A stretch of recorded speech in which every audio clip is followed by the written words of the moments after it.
This is Winnipeg Sports Talk Daily with Andrew Hustler Paterson and Michael Remis.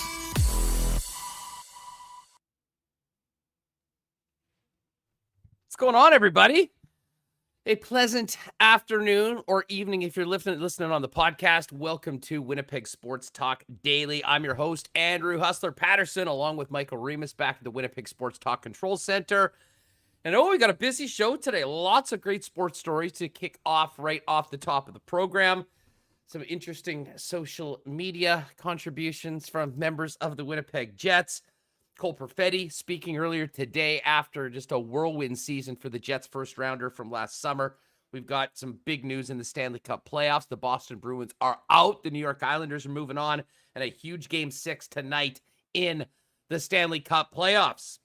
Sean Reynolds of Kenny and Rennie fame will join the program a little bit later on. And don't forget, if you're tuning in with us live on YouTube right now, Kenny and Rennie have sort of moved the time of their normal Friday show. I think they're going to start doing it after our program on Thursday. So the guys are going to be live at 3 o'clock. Sean will tell us about what's coming up afterwards. And we'll have a full afternoon here on YouTube of Winnipeg-based sports talk content. So looking forward to that. And Ted Wyman a little later on.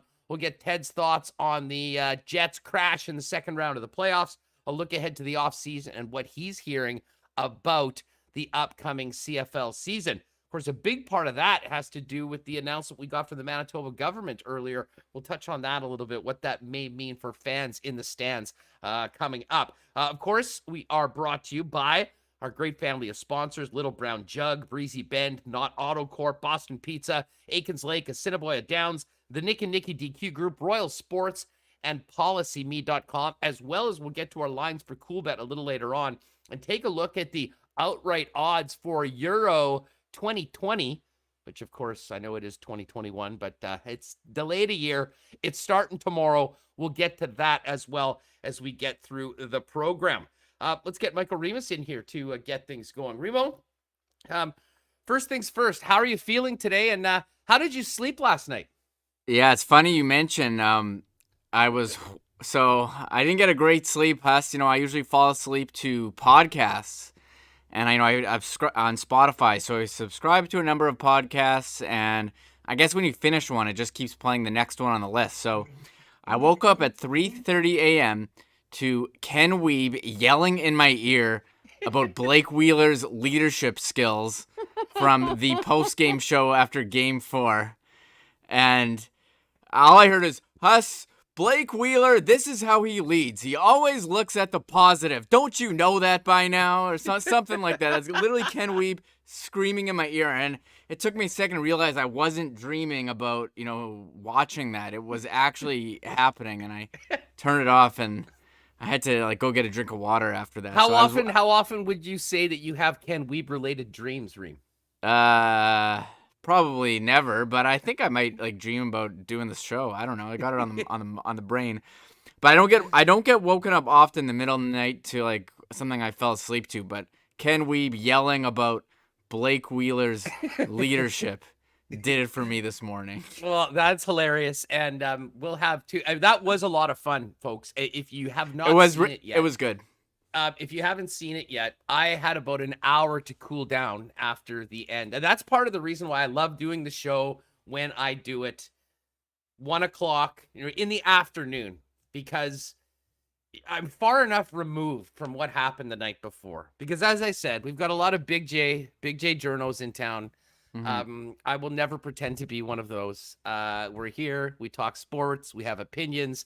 We try and do it fairly with, some good observations. But yeah, I get pissed off just like everyone does when you see your team play the way they did in game number 4 in that series. So I did have a little bit of cooling down time, but we got into it pretty good. right after the game. So that's still up there on the Kenny and Rennie YouTube channel. And again, those guys will be going on a little bit later on. All right, Reem, before we get to all the Jets talk, and by the way, shout out to everyone that's still hanging out with us. I know we had some massive numbers, and a few people may have been taking a few shows off because they're depressed about the end of the hockey season. But I can tell you that we're not going anywhere. We'll be here with you talking Jets, talking Bombers, National Football League. We'll get into some Blue Jays talk. We've got soccer coming up. So we will continue rolling here on Winnipeg Sports Talk right through the summer. And of course, Remo, there's so much to get to when it comes to the offseason about the Winnipeg Jets. Never mind everything else that's hopefully going to get going. There'll be no shortage of fun topics for us to get to with you all every day, both on the podcast feed and on YouTube. But if you are with us on YouTube, hit the like button, please. Make sure you're subscribed so you can join us on a daily basis. And for you folks listening on podcast, if you'd be so kind, give us a 5-star rating. Drop in a nice little blurb in the comments on that. It certainly does help us spread the word and grow Winnipeg Sports Talk Daily. All right, Reem, before we get to sports talk, Stanley Cup playoffs, and all that, let's get to 4, 3, 2, 1 great summer reopening plan. Again, I'm not too sure how much of a total reopening plan this was we learned about today, and don't take this the wrong way. I'm not jumping on the complaint train like half of my Twitter feed every time the government opens their mouth. I'll be honest, I am somewhat optimistic about this, considering what we've heard today, that by Canada Day, we could have businesses open to 25%. And maybe most importantly for the football fans in our audience, a 50% target meeting, assuming we as Manitobans meet the vaccination numbers that we're hoping to get to. August long weekend, 50%. And Remo, that would open the doors to at least half of IG Field for Bomber football, hopefully beginning on the 5th of August. And I'll tell you what, that to me is something that I think we can all look forward to. I think it was unrealistic to think we'd have the entire stadium open by then. But the fact of the matter is, we heard today that if things go well and we hit these numbers by Labor Day, we could have a full stadium and hopefully that Grey Cup celebration that this city and fan base has been waiting for since November of 2019.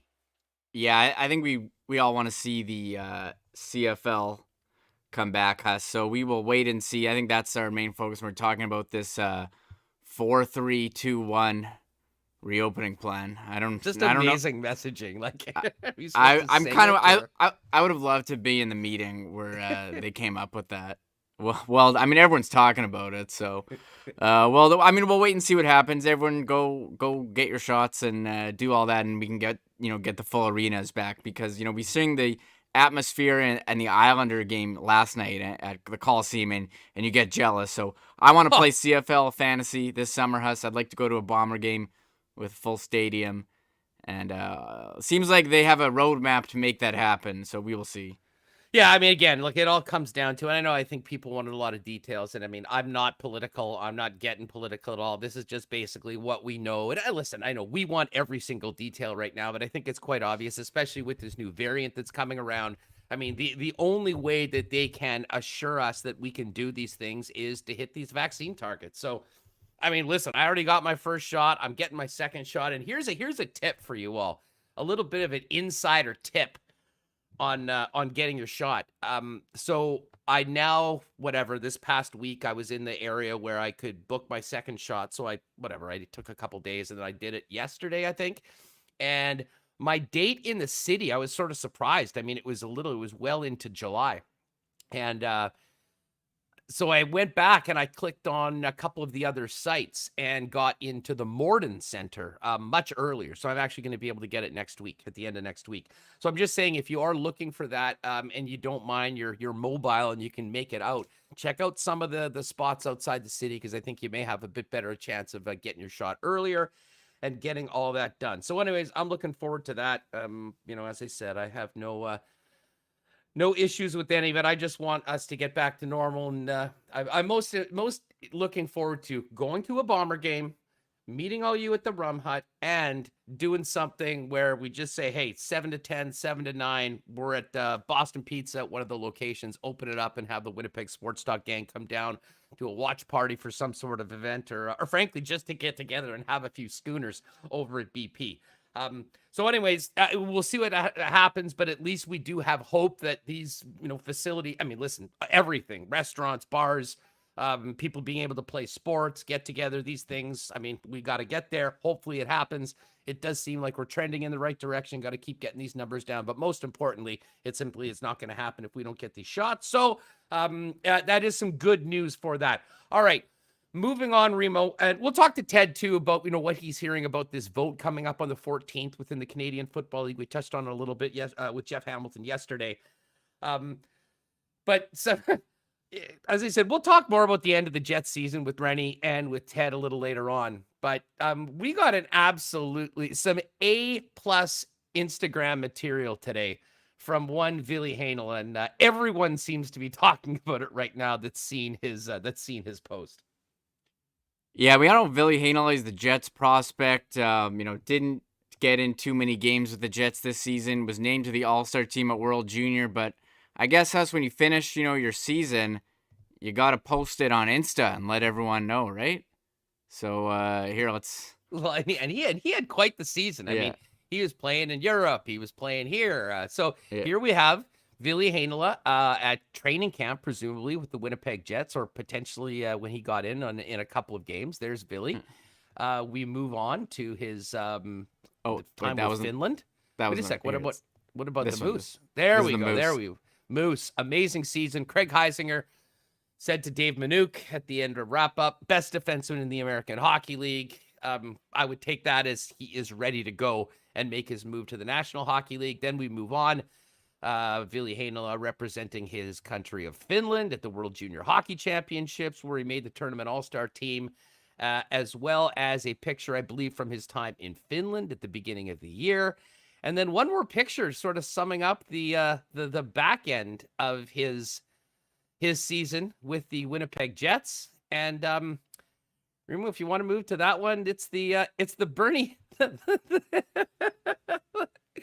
it's the Bernie Sanders sitting picture with his face photoshopped on. And all I can take it is that he is poking a little bit of fun at how much time he spent in the press box, and you hope that it's good-natured and that he's ready to go and not be the Bernie Sanders in the chair next year for the Winnipeg Jets, but in fact a regular member of a Winnipeg Jet defense corps that is improved from this season. Yeah, this is the highlight of Winnipeg Jets Twitter today. Taylor Ewell in chat says props to John Malloy on that one. So someone on Twitter took the time to make this. Ville somehow nice saw work, it. John. John's in the chat sometimes, and I know John's available on Twitter, so that's good. The best part is Andrew Copp with the emoji. The one thing about hockey player Twitter is when the teammates respond. So you got Andrew Copp with the emoji, crying, laughing, and then David Gustafson, who probably has a similar picture of his face on the Bernie Sanders chair because he barely got in any games as well, also commenting. So I don't know if Ville put a face in that's not looking too happy about his situation. Me and you joked before the show, is this Ville Heinola requesting a trade or just poking fun? Are the alarm bells coming up? I was listening to, having Ted Wyman. I was listening to him and Scott Billick. They do a YouTube on the Winnipeg Sun channel. And, Scott was just saying how, the Jets defense and, in terms of expected goals and shots against, how they were so low. I mean, if he was in the lineup, I don't think it would be possible to make it much worse. And we know he's a guy who can move the puck. Ken Weeb was saying all playoffs. The Jets, we watched them struggle to get out of their own zone over and over against Montreal. He definitely could have made an impact, but it seemed like the Jets had made a decision to do some little service time manipulation. ELC slide, folks. Yeah, that's how it works. Make sure. They said, you know what, he's not playing the 10 games. We want him for that extra year of control. But, you look at the team, you can argue they're built to win now. You needed that guy in the lineup. I think he would have definitely helped them. But they said, you know what, we're kicking the can a year down the road, and we'll see. We'll see how that pays off. That's an interesting one. And there he is. Yeah. Larry Bong in chat. What up, Larry? Somebody needs to ask Paul Maurice what he thinks about that. Well, it's funny you say that, in that Paul Maurice, we sort of expected that Maurice would speak today. But Maurice and general manager Kevin Cheveldayoff expect actually now will speak tomorrow. So I'd imagine they're having some meetings to end the season, recapping, and man, I would pay millions if I had them to be a fly on the wall for some of those meetings as to how Jet management is sort of, seeing what happened in round 2, considering what happened in round 1, after what happened at the end of the season, after a really good start. I mean, there's so many parts of this Winnipeg Jets year that, are so different from others. And, we kind of went through it. I mean, a really strong start, a great first 2/3 of the season, 27-14, a miserable last month, which created a lot of concern and not very much hope going into the playoffs. That got turned around very quickly with a thrilling sweep of the Oilers, including 3 overtime wins, which then got everyone fired up that, all right, the Jets are back, and then they weren't back. They were very much not back against the Montreal Canadiens. And very, very much not back. So yeah, I mean, there's a lot to unpack from this. And I think from an organizational standpoint, as we talked about yesterday, I think everything is, under the microscope, the jobs that everybody did, whether that means we could see some significant changes. I know a lot of people suggest no. I'm still not entirely sure about that, to be honest, but, I think we'll find out a lot more tomorrow from Paul Maurice and Kevin Cheveldayoff and where their heads are at, and where the organization goes from here. It will certainly be very interesting. We'll focus in on the Stanley Cup playoffs for the next couple of weeks. But at that point, as soon as that cup is given away, we're going to be talking about a draft, an expansion draft, and of course, free agency, and a very, very big summer for Kevin Cheveldayoff and the Winnipeg Jets. All right, we'll get to all that in just a second with Sean Reynolds. First up, though, I do want to tell you about PolicyMe.com. And, I know the housing market's hot, and a lot of people in our chat, younger, middle-aged people probably have just gotten into their new house for the first time. So congrats, you're a new homeowner, you saved up for the down payment, you secured the mortgage, you found your dream home. What a ride it's been. But now what? You're working hard to decorate, taking care of any minor or sometimes major repairs. But the one thing most homeowners forget? Life insurance. Why would you need life insurance? Well, if something were to happen to you, your loved ones may not be able to pay the mortgage and could lose that new home that you both love. It's uncomfortable to think about, but it's reality and it could happen. Thankfully, you can take care of your loved ones with life insurance from Policy Me. You're busy and you don't have a lot of time. You don't want to have meetings and go through all this. I'll tell you what, you probably do have 15 minutes to find out more and apply for life insurance through Policy Me, faster than changing the fuse you just blew installing the new ceiling light. You can try the Policy Life Insurance Calculator and get personalized results on which coverage is best for you, featuring the best rates in the business, an instant decision if you're approved for coverage instantly. Most people don't even require a medical exam, and an easy, straightforward process. So go to PolicyMe.com, fill it out, be quick, it'll be easy. It's all done online. And when they ask where you found out about Policy, make sure you click podcast. Also want to shout out to Royal Sports. The Royal guys have a lot going on right now. I was telling you yesterday that the Euro is here, and they've got incredible jerseys from all of the teams in Euro, as well as the countries around the world, and the top teams as well. And then we've also got they're doing a promotion over at King's Skate and Surf called Vaxxed and Waxed. I will just direct you to the Instagram, Royal Sports Pembini, and Kings_SSS for Skate, Snow, and Surf. A great program of you posting yourself the skateboarding with proof that you got vaccinated. So it might be something your kids would be into. You can find out that as well. And of course, it is summertime. That means blizzard time. Well, it's always time for a blizzard. Nick and Nikki DQ group, 4 of the DQs, DQ Niverville, DQ Northgate, DQ Polo Park, and DQ St. Anne's, featuring the Kit Kat Blizzard is back, as Nick told us about, the incredible Drumstick Blizzard, all the great food on the grill. And if you're thinking about a party, go to DQ Manitoba, give them a follow. They've got a great post with all of their sports-based cakes. If you've got a party for a kid that's a big fan of the Jets or the Bombers or another team, just see what they can do. You can order it online and take care of it that way. Shout out to Nick and Nikki and the DQ group for their support of Winnipeg Sports Talk. All right. We've got some Jets to talk about and a little bit of a tee-up of the Kenny and Rennie extravaganza that has been moved to 3 p.m. this afternoon, right after Winnipeg Sports Talk on YouTube. And let's bring in the man himself, Manitoba's jumping bean, Sean Reynolds of Sportsnet. And you can see Sean looks a little different. He's chilling today, getting some pretty good air. Watch this, folks, for those of you on YouTube. Just an absolutely perfectly executed backflip. That, my friends, is just how excited people are to be on Winnipeg Sports Talk Daily. Ready? What's going on? Props on the hops. I'm doing great. How are you doing, bud? I'm doing well. It's all, ever since we last spoke in the hours right after the game, we've had some time to sort of decompress and get away from the series. And obviously you have as well. I can't believe you played that. Was that the first thing? As soon as you got back home, all right, let's make some tramp videos. Are you on TikTok now? Yeah. No, I'm not, but it's funny. I started trampolining with my girls, and I was trying to teach my one daughter how to do a flip, and so I was feeling a little, proud of myself. I could still flip. I'm older, you know what I mean? I could still do the flips. And then I taught her how to flip. And then all of a sudden she started doing flips, and we were having these competitions to see who could do like the most flips in a row. So I pulled off like 32. She pulled off 100. And so it brings in the question, like, how old are you supposed to be when your kids get better at you than sports, right? I was pretty proud of myself. So anyways, then I posted one of those onto Instagram, and a buddy of mine did one to show he could do it as well. And so all my friends are starting to be like, oh, look, you're not so good anymore. So I was like, well, I'm going to pull out the backflip now. Let's see if he can do that, right? So it's this competition that's brewing on Instagram that's trying to keep us young, but probably more likely sending us to the emergency room. Is there a hashtag yet for this? I mean, if I click Rennie Challenge right now, will I see hundreds of thousands of people flipping on trampolines throughout the internet? Let's get that going, people. I'm not... Yeah, maybe. I'm not hashtag capable. But now that you've mentioned it, maybe I should get out there and do that.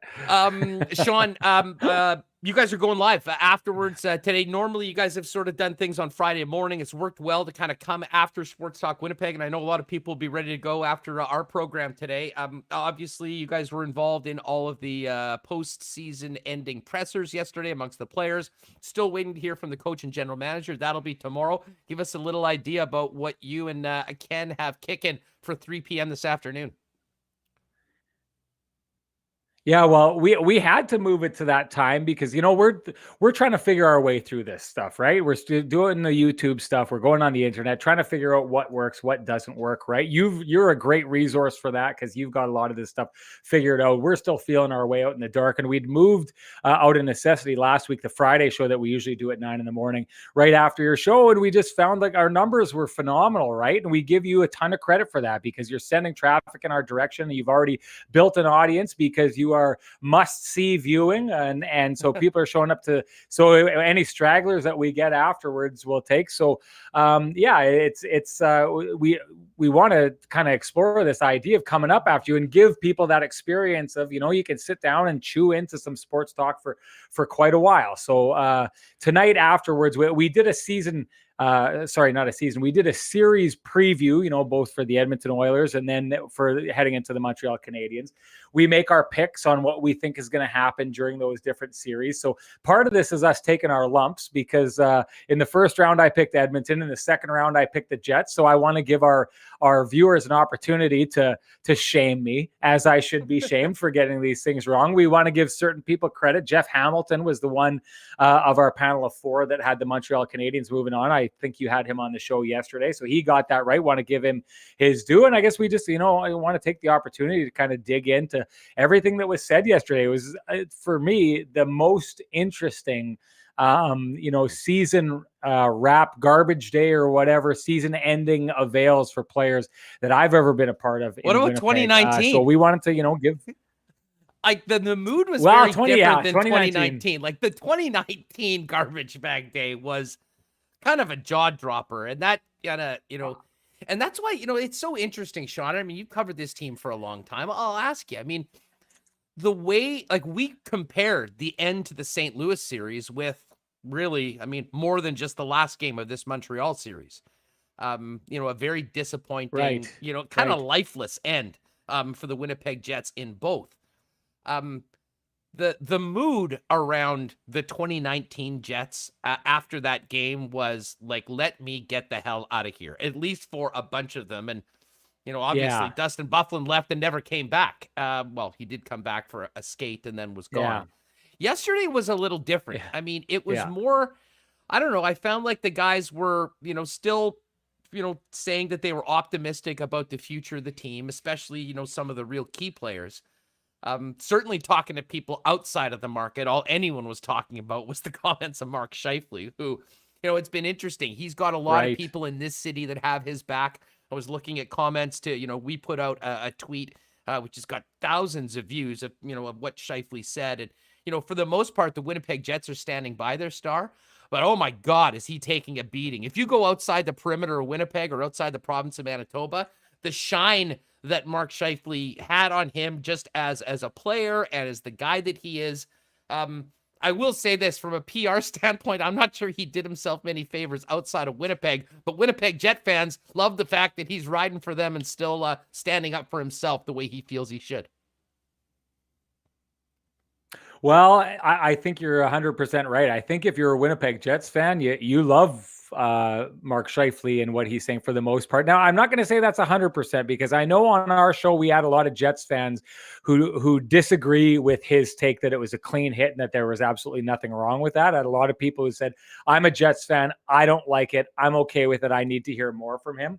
But you're right. I think on the outside, if you're not a Winnipeg Jets fan, and if you don't have at home your TV still set up with a VHS player and about 16 Rock'em Sock'em hockey videos below your TV that you play, every second day, I think that Mark Scheifele comes across as a real villain to you. And I think, by the idea of the Jets kind of standing by him and no one kind of acknowledging that maybe, just maybe this hit went a little bit too far.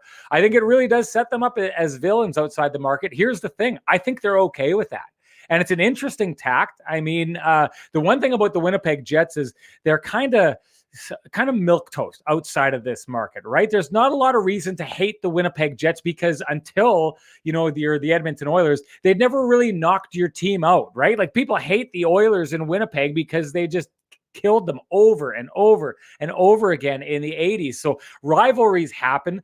Toronto Maple Leafs and Montreal Canadiens hate each other because they play each other all the time. And there's this long history of, one team knocking the other out. Ask a Bruins fan how they feel about the Montreal Canadiens. There's just a long history of the Canadiens just destroying that team over and over again. Well, no fan base has the experience of the Winnipeg Jets breaking their hearts over and over and over again. Happened once, against Minnesota, and it happened and they're against in a different division too. I mean, they exactly rarely play. Like you get them once on here and once on the road, and that's sort of it. So, I mean, new kids. I mean, you're right. I mean, they're sort of they're there. They're everyone.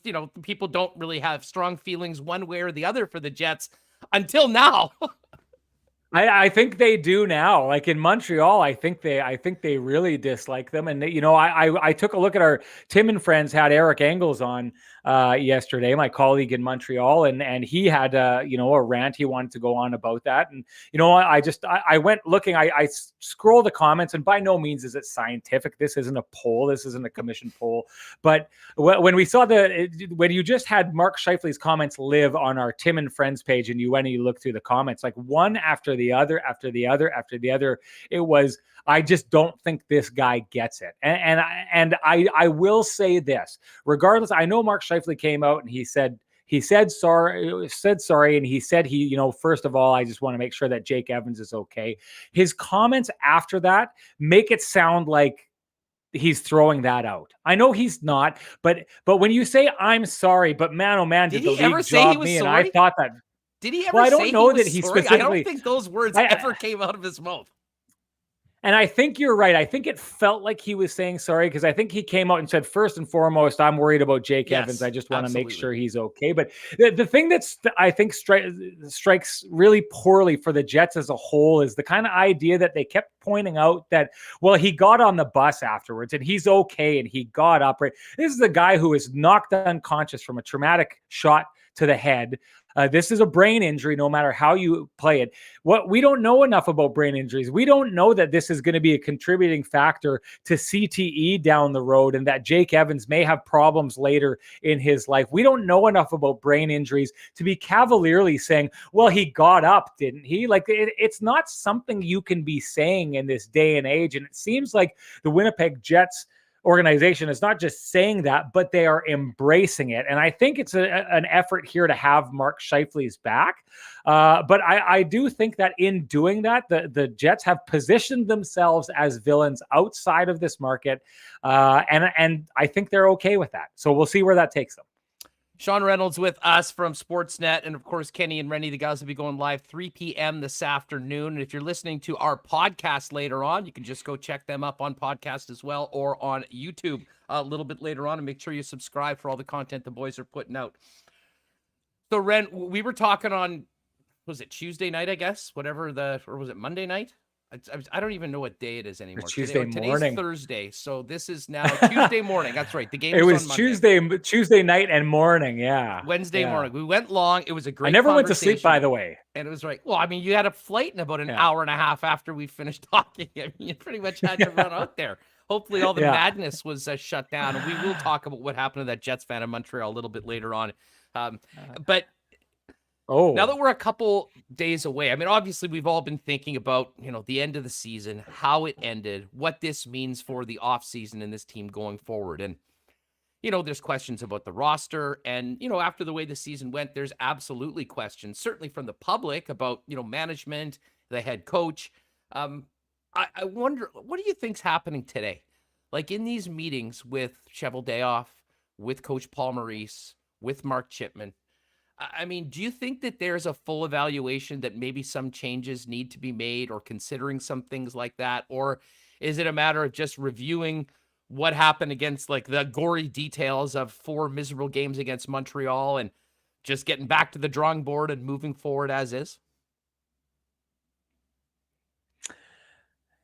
Self-reflection for this team is one thing that you wonder how it plays out because you'll hear this time and time again. I mean, we tweeted out yesterday what the players were saying. I think that the players fully backed their head coach afterwards. Mark Scheifele talked about him being benched as being no issue, said he wanted to be challenged. Blake Wheeler said he thought this was some of Paul Maurice's best work, and this is a guy in the past he said he would run through a wall for. So if you're saying a guy in the past that you'd run through a wall for, and now you're saying he did some of his best work this year, I think that this is a full endorsement, a full ringing endorsement by this team for their coach. Now, there's people on social media that will say, well, of course you're going to support a guy who has your back, but and doesn't challenge you. And I'm not saying he did. Those people are right, but I do think that there's, the one brain comment that Paul Maurice made. I think that is a very prevalent thought and explanation of this Winnipeg Jets team. I do think from the owner to the general manager, to the coach, to the captain, to the leadership group, to the players right on down, I do think that there's this one brain thing going on and they all think the same way. And I think that can be a very good thing. And it's the reason why I had the Jets making the playoffs this year, because I think they're very much able to get on the same page and push in the same direction, where you see teams like Vancouver, Montreal for a lot of the season, and Calgary aren't able to do that. They're not all able to pull on the rope. Everyone in Winnipeg pulls on the rope. But I also do think that it may result in a lack of self-reflection. I think everyone in that organization thinks we're going to do things our own way, and they, for the most part, quite often fully agree with each other, and they're all on board. And so when things go wrong, there's not anyone to kind of turn to and say, well, this guy said we should have done something different. Maybe we should try his way. I think they're all on the same page. They all get on board. And when things don't get wrong, what ends up happening is we hear what we heard from the players. We're just a couple steps away. We've got this right. Stay the course, keep doing what we're doing, and we're going to be just fine. And I think it leads you away from, the changes that maybe this team would require. I mean, the last 2 years, I think in the media, it's been obvious to us that they need to address their defense core, and they haven't done that. So I think that's one of the things the players touched on. I think that's why they're saying Paul Maurice did some of his best work this year, because he took a team that a lot of people thought would miss the playoffs, that they for sure made sure we knew that they'd heard that, right? But that he did a good job getting there. But I think, honestly, if you ask me what I think's happening, I think the players are saying they've got the coaches back. So I don't think it's going to be hard to fire the coach if you're the GM, because I don't think that the players want the coach going anywhere. So that makes it hard to do that. I think that they all think that the core is in place and they're just ready to go, and they all need a couple tweaks. And I think they all think that. And so I think they go into the offseason thinking exactly that. A tweak here, a tweak there, and we're going to be fine. Let me ask you this then. The players say they've had all their conversations yesterday with the media, and they're on planes or they're driving home. So now today they've got meetings, and Cheveldayoff and Maurice and maybe Mark Chipman sit down and rewatch the series against Montreal. Like I went back, I'll be honest, I went back and watched parts of the last 3 games over the last 2 days. And I wanted to see, like, was it as bad as I remember? Like, what were these games as lifeless? It was of energy. Oh, it was all that. On a rewatch, it's even more painful. I mean, because you know what's going to happen and you see it's going on. But I really do wonder at a certain point where the guys in charge of everything, that have to make those tough decisions on everything, look back and watch those games and the way this team looked after beating the Edmonton Oilers in 4 straight in the fashion that they did, and not think that, you know what, let's just run it back. You add a defenseman, a little tweak to the blue line and we should be good. Like, I don't know how you would come away with that. And that's why I'm not there with, you know what, everyone, it's just going to be status quo going forward. I think there will be some self-reflection, and I think everybody in that room about what happened. And the thing about it is, like I said this before, in a lot of ways, that first round sweep got tons of currency with the public and with the people after the way the season ended. But unfortunately, this series was so bad, so quick, so short, and such a disaster for Winnipeg that I think in most people's minds that follow the club, all the gains that they had in that Edmonton series were nuked in 4 quick games by Montreal. And I really wonder where they feel that. I mean, there's a lot of people that feel like they felt in the past month of the season watching everything go away, because it basically happened once in the regular season, and then it happened in a much brighter spotlight in a week that ended the season against Montreal when they were favorites going into the series. I agree. But what have we seen from this team in the past? Last year, they lost in the bubble to Calgary, and you heard every kind of, I'll call it what I think it was. You heard every kind of excuse. Okay, Mark Scheifele went out. Patrick Laine went out. Mason Appleton went out. They didn't get the guys in early enough. The layoff affected everybody differently. Connor Hellebuyck never got back to that level that he was at, during the regular season in the playoffs. And you heard all these lines over and over again. There was reasons it was going to be better. I didn't buy that at the time. We heard, what did the Winnipeg Jets say after they lost to Calgary? They said, we gave it our all out there. I didn't agree with that. I thought their response after, if you want to say that you're on the verge of being a dynasty, you better be a team that can handle the loss of a big player, right? The Tampa Bay Lightning don't call themselves a dynasty, and they lost Steve Stamkos last year and still found a way. Right? You can't say that you're on the verge of being a dynasty, lose Mark Scheifele, get swept out afterwards, and then say we're just right on the verge of being that. I don't agree with that one bit. And so I think what happens, Huss, is if you last year are willing to say, yeah, We lost those guys. That's the problem. We're going to get them back. Everything is going to be fine. I think it's very easy to this year turn and say, well, we lost Mark Scheifele and that cost us. And you heard the Jets players. You heard Paul Maurice. They all said, oh, this would have been an entirely different series if we had that one player. Okay, well, you can hang hope on that now. You don't have to change too much if you hang hope on that. Well, Pierre-Luc Dubois had a really rough season. He admitted he did, but we're going to give him a summer and we're going to turn him around and we're going to get him there. Well, the improvement in Pierre-Luc Dubois is going to be like adding a high-end player, so you don't have to do anything there. Well, the back end has its issues, but we're going to bring in Ville, Heinola, and Logan Stanley is going to be a year older, and maybe Dylan Sandberg will be really good. Well, you don't have to improve there, and it's just one way or another. I think that there's always this extreme belief, this cocky belief, this almost arrogance that you see reflected in the suggestion that this team is a tweak away from being a dynasty. That arrogance is the kind of thing that allows you to believe you don't need to change too much. You don't need to do something drastic. You and I talked after that game 4 about what are the kind of things you were doing. I've said this before. If the Winnipeg Jets are so deep and have so many scorers and have this ridiculous embarrassment of riches up front, why has that embarrassment of riches up front, why haven't you used that currency to send it out and bring in a super high-end defenseman?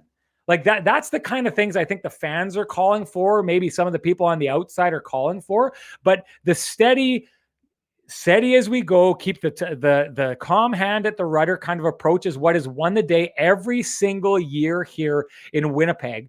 And I don't know that we should fully expect that to change. I think that the players are on board saying this is going to be fine. Paul Maurice already said the best is yet to come. So to me, they're on board. The dressing room and the coach are on board. Now the question is the GM on board with that thought process, and is the owner on board? That's what we need to try and dig into, and we'll get a good chance to start digging into it on Friday when Paul Maurice and Kevin Cheveldayoff talk.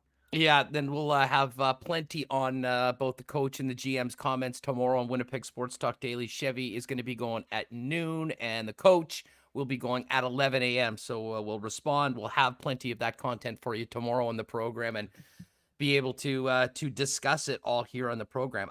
I will say this, and again, we sort of got into this, and I will get to people. I mean, we spent plenty of time talking about what we've heard from the players, and I sort of made the point that, I mean, a lot of times I don't think there's any sort of public accountability from the Winnipeg Jets. I mean, even through this series, you're here. Like, as I said, it goes back to Blake Wheeler saying game 2 and 3, I liked our game. I liked your game. I mean, who liked anything about those games? There was nothing to like about those games in reality. And I see Dom Zappia. I went back and watched the games again, even worse than I remembered. So, when you're getting that, at a certain point, I'm sort of numb to a lot of the comments. Sometimes, like Hellebuck always delivers with something that's honest. But, when we hear Blake Wheeler say, the message never got old or anything like that from Paul Maurice, and then you see, well, what was the message for round 2 of the playoffs? Because if the message resonated with all the players and they got exactly what they needed, how do you explain what happened to the Winnipeg Jets in that series? And again, we can go down the rabbit hole of Scheifele not being there and the effect of all of that. But I mean, just on a competitive level, there was no comparison between the Winnipeg Jets and the Montreal Canadiens. And it's the little things, the things that Maurice talks about all the time: winning battles, making good decisions, puck management. All of that was completely out the window. Montreal will get a lot of credit for the way they challenged the Winnipeg Jets. They pressured them, they forechecked. But beyond that, I mean, I have a hard time saying this is just the Montreal Canadiens were so good they made the Jets look that bad, because I think the truth was sort of there was one team that really came ready to go and one team that, I mean, that didn't in a big way. And, I don't know. If I'm Maurice right now, and I've been here for 8 years, knowing some of the opportunities that are out there, both, within this organization, but also in the National Hockey League with some people that he's well connected with, I'm not sure that, he wouldn't think, like, there could be a mutual thing going, maybe have we kind of run this? Is this maybe run its course? Because, I mean, it's not like Paul Maurice wouldn't be able to be coaching again in the National Hockey League. It's not just straight up to the front office and start your post-coaching career. But you'd have to think that, if he does come back here in Winnipeg, those other jobs are gone, and there's an incredible amount of pressure to get it done. Or you would think at that point, the seat would be as hot and there'd be as much pressure on Paul Maurice as there ever has been, if there has been, in Winnipeg going into next year. Yeah, I agree with you. I think, Elliot Friedman had reported on, Seattle nosing around Paul Maurice at one point, and Ron Francis, a former player who played underneath Paul Maurice, who has all the respect in the world for Paul Maurice. I mean, if you take a look at what Paul Maurice, I'll give Paul Maurice I give him the most credit for this out of anything he's done as a coach. The players that the Jets have drafted have become what the best versions of themselves that everyone thought they could be. I mean, Patrick Laine becomes a 36 goal scorer as a rookie. Kyle Connor, goes from, being a scorer at college level, and then does what he can do at the AHL level, and comes in and shows he can do it at the NHL. Nick Ehlers, I think, has become everything everyone would hope he could become. Connor Hellebuck, go time and time again. I think what you would get from Paul Maurice as a head coach is a guy who is going to get the most individually out of your players. Now, you can argue about in the past. I think that Vegas had the better plan against the Jets in 2018. I think clearly Montreal had the better plan against Winnipeg this year. Probably similar to what we saw against St. Louis, right? I do think the one interesting part about this here is, and I think the players talked. I think this is code for the players saying, he did the best job that he's done this year, maybe of everything we've seen. I think, Huss, we have to talk about the fact that none of us thought that this is an NHL capable, so I shouldn't say capable, but a lower end NHL defense. We all thought that. And I think in the end that defense got exposed in this series against the Montreal Canadiens, not only in the way that the Montreal Canadiens were consistently able to score throughout their lineup, but the fact that I think it started at the defense and that first pass that Montreal just kept turning over again and again and again, that defense was a problem. And I think we know that defense was a problem. I think we know the GM thought that defense was a problem. It's why he looked so upset when he wasn't able to get a deal done at the trade deadline. So the one thing that Paul Maurice has going for him, if you're Mark Chipman and you're looking at this situation, is, and I know that they thought this last year after Dustin Byfuglien lost, that they thought that's why they re-signed Paul Maurice, because he thought he did a phenomenal job after what they thought was a terrible position he got put in specifically by Dustin Byfuglien.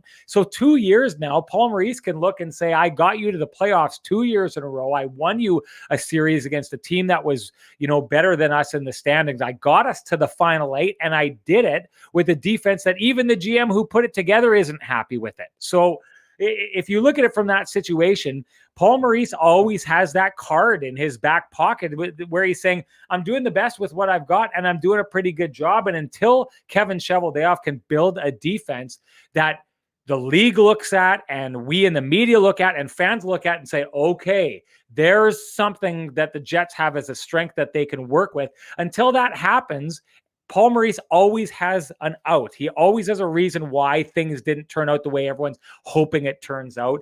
And I mean, I think that's the biggest thing to be addressed in this offseason here. They either have to put a defense together that is a put up, shut up defense for Paul Maurice as a coach to get somewhere, or they got to wonder why we're going into next year, a third straight year, wondering why the Jets can't put together a good defense core. Rennie, great stuff. Looking forward to 3 p.m. when we're done for you and Kenny and Rennie. Folks, it's at the Kenny and Rennie YouTube. I know Remis threw the link into the chat. Looking forward to that, my friend, and we'll look forward to more chats as well. Just on the way out, will we get Game 7, Avs Vegas, or do the Knights get it done tonight? Oh, I have to say Game 7 because I picked Colorado. So, yes, we're going to get Game 7. Hey, looking forward to seeing you guys at 3. Thanks for doing this, Sean. Thanks for having me. Say hi to that Ted guy for me. He's a good guy. I certainly will. Ted Wyman coming up in just a second with us here on Winnipeg Sports Talk Daily. Great stuff with Sean Reynolds. And yes, 3 p.m. today. And for you listening on the podcast, just find out wherever you get your Winnipeg Sports Talk podcasts and throw in Kenny and Rennie, or check them out on YouTube for the full show for this afternoon, as well as a really fun, I think I was on with the guys for about an hour and 45 minutes after Game 4, so you can see that as well if you want to check out what we were thinking and talking about right after the Jets finished getting swept by the Montreal Canadiens. Before we get to Ted Wyman, A big thank you to our auto partners at Not Auto Corp, Waverly and McGilvery, and online at not.ca. Why not get into the vehicle of your dreams at an incredible price with the help of the Not team?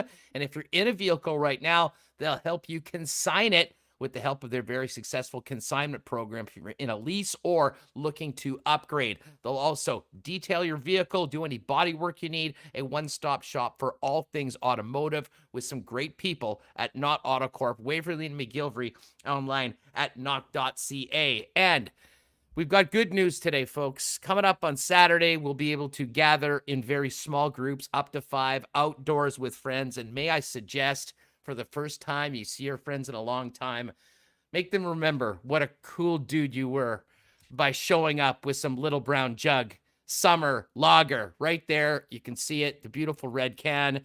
They'll also be extra impressed if you're able to drop a Hefeweizen in there, or maybe the king of the Little Brown Jug layout, the 1919. And you know what? I know right now where you might not be getting out very much, Little Brown Jug has your back. They've relaunched the website at littlebrownjug.ca, making ordering beer easier than ever before. And you can get those delicious 1919s, the Hefeweizen, the Summer Lager, the Summer Variety Pack, as well as some of the great Little Brown merch, simply by ordering online, and they will deliver it to you right to your home. So you can do that now at littlebrownjug.ca. Get ready for the weekend. And big thanks to the LBJ gang for their support. And Breezy Bend, we are underway at the Palmetto and counting down to Torrey Pines and next week's U.S. Open. And the other great bit of news coming out of the last couple days is that golfing is a go with people outside of your household.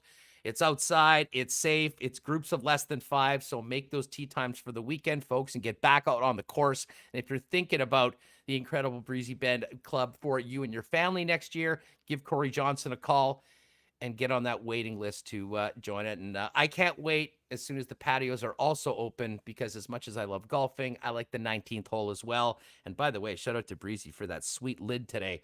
Gotta love the new era stuff that they've got out at the pro shop. All right, let's get to Ted Wyman. Ted Wyman of the Winnipeg Sun joins us now on Winnipeg Sports Talk Daily. Ted, what's up? How you doing, man? I'm doing well. Seems kind of fitting that you'd have a Manitoba beer commercial on just before I come on. I don't know if it's a coincidence, but well, that's the thing that sucks right now, doing all this online. You know, at a certain point, when we get to the point where we can be doing this live, having live guests getting together, I promise you, I'll have an ice cold 1919 waiting for you, Ted, at some point very soon. It's been too long for all of us.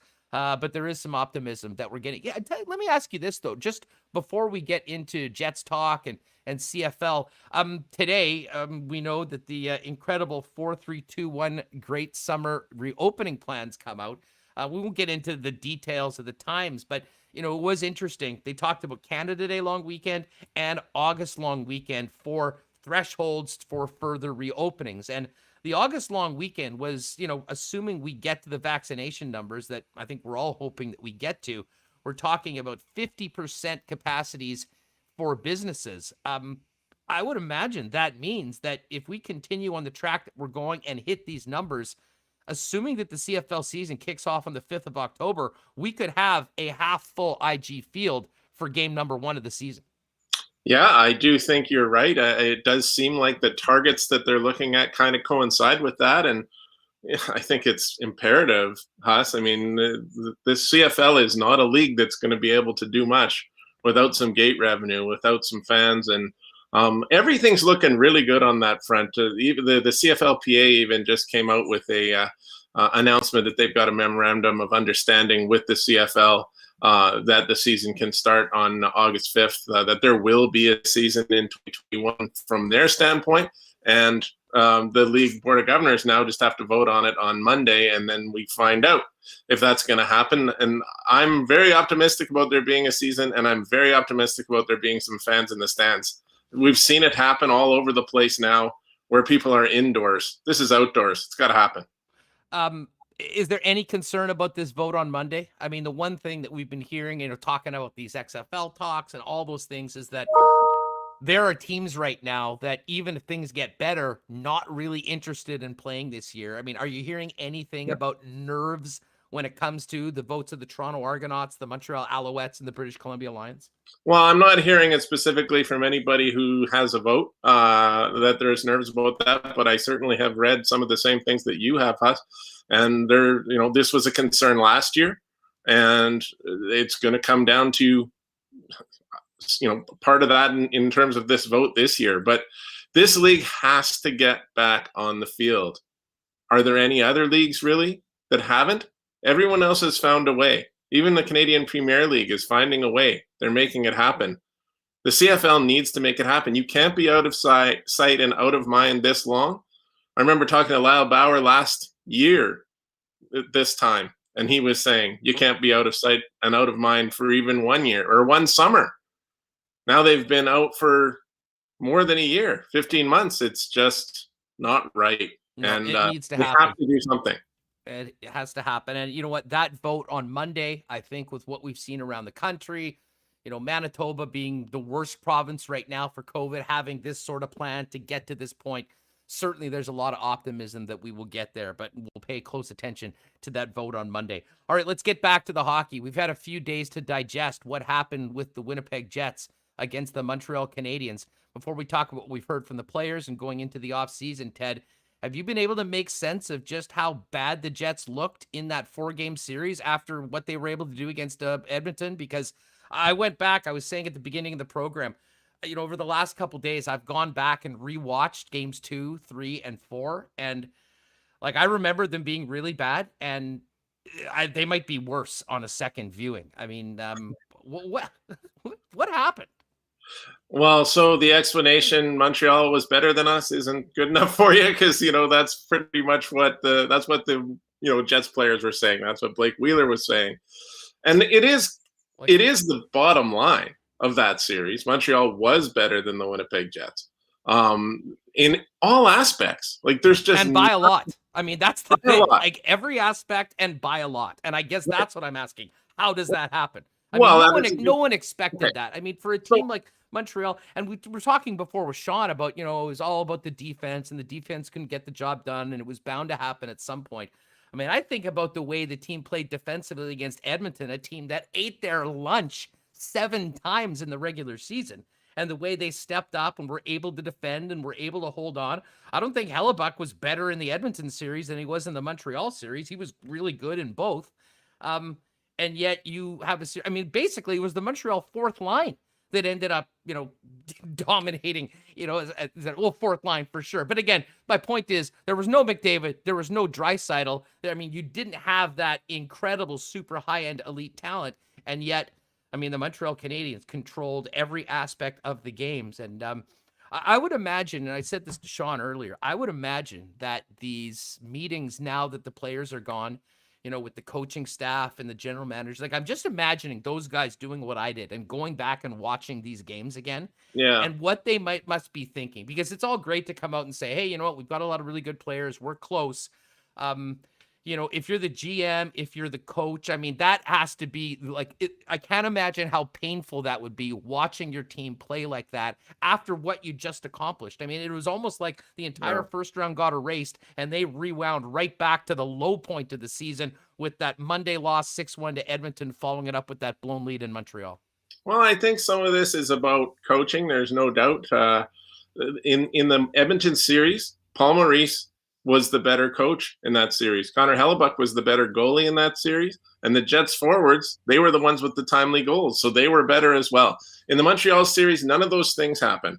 And in my opinion, Paul Maurice did a really good job of making sure that team bought into the hard checking that it was going to take to beat the Edmonton Oilers. And they did a great job of it, and they got the timely goals, and they won. Then you go and you play Montreal that has no distinguishing between its 4 lines. There's nobody to play a specific hard checking style against. You got to do it the whole time. And Montreal plays that kind of game. And Montreal played that kind of game much better. They were all bought in. They were defensively structured. Carey Price played like what he is, which is one of the best goalies in the world. And it just wasn't close. And I don't know. We always talk about coaches needing to make adjustments on the fly. It seemed like they were never able to do anything strategy-wise that changed the course of how things were going. Now, I do believe that the long layoff, one of the longest layoffs you're ever going to see in the NHL of 9 days between game to game, did have an effect, but even the Jets themselves admitted they could only use that as a crutch in game one. The rest of it shouldn't have had an effect. In fact, they should have had better legs than the Montreal Canadiens did, and I never saw that.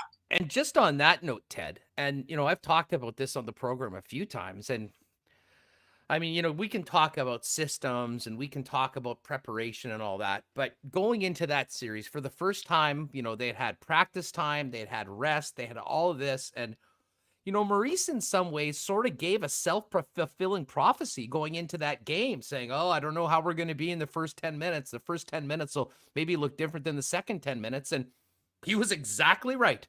They were down 2-0 after 10 minutes of that game and playing catch up, what became catch up for the entire series of it. And you know what? I mean, I do have an issue. Like, if you know these challenges and you know what you're getting into, and you have a team that's just coming off that 7-game series, I realize that it's easier said than done. But I mean, it's almost like they sort of just said to each other, yeah, we're not going to be that good coming out of the gate, and then weren't that good coming out of the gate, lost that game. We saw how game number 1 ended, and they were both behind the 8 ball with lost players and in the series for really from the get-go, and never figured out anything close to being competitive and getting back into the series. Well, and I do think, of course, the Scheifele hit on Evans, no matter how you see it, was a big changer for that series as well, potentially. I mean, it is quite possible that Montreal still did what they did to Winnipeg, even if Scheifele was playing, even if that hadn't happened, because not only was Scheifele not playing, but I think it really fired Montreal up even more than they were already fired up. They sure didn't like what they saw there. And, a lot of people didn't like what they saw there. And I will say right here, I don't think I've been on your show since then, that I think it was a stupid play by Mark Scheifele. I think it was a costly play, and I think it was one that he just didn't need to do. And it was a harsh lesson. I don't think the suspension was accurate. I think it should have been lower, but I think he should have been suspended. And I think that the Jets paid a lot for that moment of a lapse by Mark Scheifele, and I think they're going to have to learn from it. But they should have been able to reset and come out and do things differently. But they were not able to even really make passes. They were not able to bring the puck through the neutral zone. They weren't really able to get it over their own blue line a lot of times. The last 20 minutes of that last game was as one-sided as I've seen in a long time. It wasn't just possession time. It was possession domination. Yeah, and in a game where you have your backs against the wall, yeah, you're playing for your life, and you've just gotten 2 goals from Logan Stanley to tie the game up and actually give you some help. That was maybe the most disappointing part of the entire series. And you know what, Ted? We heard it from a ton of fans, and I mean, I certainly had that feeling. The team got to overtime, and you're almost wondering, and it's inconceivable that fans, hardcore fans, would feel this. You'd be like, you know what, maybe it's better we just get put out of our misery right now, because the team has no business being in this game right now, winning this game. You get it back to Montreal, you get it back to Winnipeg, and yeah, you would have some hope. But I mean, there wasn't one bit of action on the ice that would give even the most optimistic, rose-colored glasses fan an idea that, yeah, you know what, the Winnipeg Jets are in this game. They're in this series. They weren't. Yeah, and I'll tell you, I thought that what I was getting at a bit there was that coaching was partly to blame because they weren't able to make those adjustments and play through it. But how does the coach win puck battles? He doesn't. And the Jets never won puck battles in that series, especially when it came to anywhere near the blue paint. There wasn't a single rebound goal in the series for the Jets. There weren't a lot of rebound chances. There weren't a lot of cases where they were fighting in the corners with Montreal players, especially in their own zone, where they'd win because the Montreal players were coming out with pucks, and not only coming out with pucks, but having somebody standing in the open like Tyler Toffoli was on the game-winning goal, or Eric Stahl was in Game 1. It's like it was just ugly. There's no other way to put it. But you have to be able to win some battles. to win a series, and the Jets did not win battles. Ted Wyman of the Winnipeg Sun with us on Winnipeg Sports Talk Daily. After game 2 and game 3, Blake Wheeler, amongst others, but specifically the captain, I guess was focusing on the positive and was saying, he liked their game. He liked what they were doing. What do you think he was referring to? What parts of the game do you think he liked, Ted? What are you trying to make me come up with something on the spot here, Huss? I guess this goes to what we were talking about yesterday, and hearing, a very positive. And listen, I get it. Fans want, some sort of level of truth and accountability, and that's not really something that this Jets team or organization has ever done publicly. So it's probably unrealistic. But going from what we heard through the series to what we heard yesterday, I'm interested. You've covered this team for a long time. Is this just sort of an acceptance that, hey, it was great that we got through round 1 and, the Habs were a much better team than us? Or is it that, we sort of overachieved and we will get better going forward? Or is it just, we had to say something after a miserable series like that? I guess there's two lines of thought on that, Huss. And one of them is that it does sound a little bit like Blake Wheeler saying, you have to give yourselves some credit for at least getting through to the second round. I think he truly believes that. And I think that everyone should truly believe that. It's not that easy. There's 24 teams in the NHL that didn't make it that far. So, yeah, you got to, there is something to that. Getting swept in the next round really was not good. But I just want to say that on my second line of thinking there, I think Blake Wheeler, yesterday at least, and I didn't understand his comments after the 5-1 game saying that he thought they played well. I didn't think they played well at all. And they really didn't play well in game 4. It just didn't make sense what they were saying there. But the way he was talking yesterday was almost philosophical in that you bring in the pandemic as well. You bring in the situation with him and his family, which is, he rightly pointed out that it's not just them. It's not, the Jets aren't any worse off than anybody else. But that doesn't mean that it wasn't incredibly challenging for them. And I think maybe he was trying to put into perspective that, getting along as far as we did and getting, through that series, beating Edmonton, giving people, and I would think probably a life highlight for a lot of hockey fans in Winnipeg. They beat absolutely. Count me in that list. 3 games in overtime. It was something really thrilling. Swept the Oilers, the curse, the team that's haunted us all of our lives. There's no doubt about it. And trust me, when I'm talking to my Oiler buddies or going on with the guys in Edmonton with Dusty on the Nielsen show, I will be more than happy to remind them about this series for eternity, to be perfectly honest. Well, you can also say you're the guys, you're the team that lost to the team that just got absolutely clobbered by Montreal in 4 games. Well, exactly. And now we'll see what happens in the next round, whether but I will say this, the way the Habs played Winnipeg, I don't expect it to be an easy series for whoever wins this Vegas-Colorado series, despite the fact that they once again will be big favorites, considering what's happened in the North Division so far. Ted, going into this offseason now, there's a number of key free agents. There's some decisions to be made on players. You've got a guy like Andrew Copp that's a restricted free agent coming up, and you've got an expansion draft. Let's just assume for a moment that the meetings the guys are having today and tomorrow, everything's moving forward as is. Organizationally, I can't imagine for a second that there'd be any potential for a change in the general manager position. Sometimes strange things happen with coaching. It has been a long time. It was a miserable way the season ended. There could be some other opportunities for Paul Maurice out there. So I'm not entirely sure that 100% we've got the coach, but let's just say for sake of this discussion that is the case.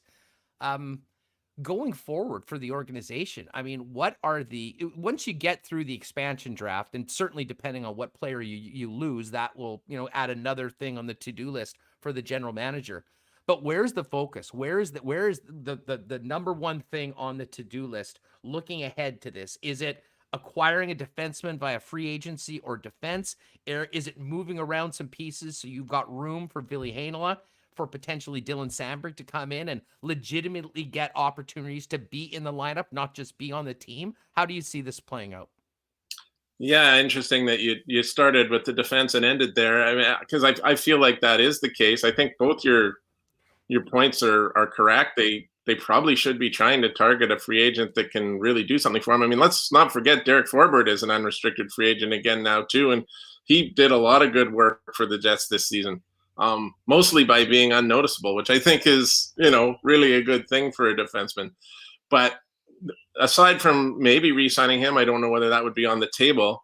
Maybe someone with a little more top 4 minute experience and clout, I think would be a big thing for this team. But also, get those young guys in, change the look of things for this defense.